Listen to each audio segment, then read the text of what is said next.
Been a lot of places, I've been all around the world, seen a lot of faces, never know where I was on the horizon. Ooh, well I know, so I'll be rising back home. No, we won't forget where we came from, the city won't. For those of you who are new, understand the academy is Israel, and Israel is the academy. The academy is world Jewry, and world Jewry is the academy, and world Jewry needs our support. We need to give that support.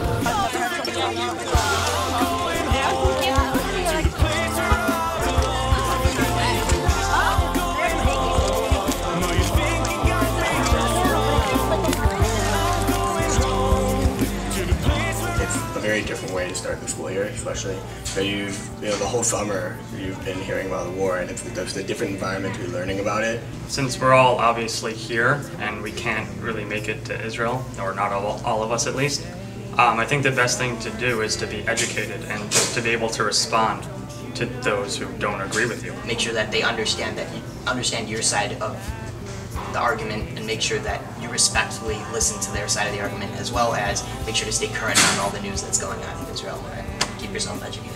So we were in Eilat for a couple of days, and when we were driving up from Eilat, we were going to the north for Shabbos, and we passed the Iron Domes, and we were able to see what has been protecting us and everyone in Israel. This year it was very different, hearing sirens and seeing all the army people around. It was different. After going and waiting and experiencing the war, I feel a lot more connected, and I realize what's going on more. It's not just I'm hearing about it. What was mainly different was the quietness of when you were in Yerushalayim, walking around wasn't the same.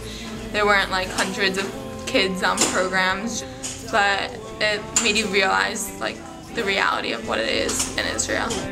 Although like most of you know, in a place called Israel, our home, it was not camp, family vacations, or Maccabi basketball. It was a Tuesday afternoon when my soldiers and I got the final order.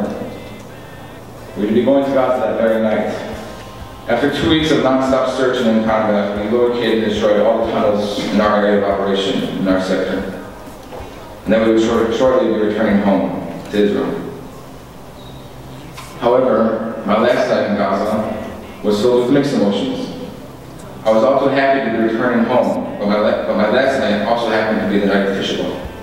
As I lay down to get a couple hours of sleep, it hit me that back home, people on Tisha B'Av would decide to sleep without a pillow, or go to sleep on the ground, as to be less comfortable, allowing them to remember the sadness of the day. And I lay there and I began to laugh. Even that I could not do, because I was all too happy to go to sleep on the ground. Later that night, while guarding, one of my non-religious soldiers came up to me and asked, "Hartley, you seem disappointed this evening." I went on to explain to him that I was upset for not being able to find a way to feel the somberness of the day. My soldier then asked me, well, what was one of the reasons the temple was destroyed?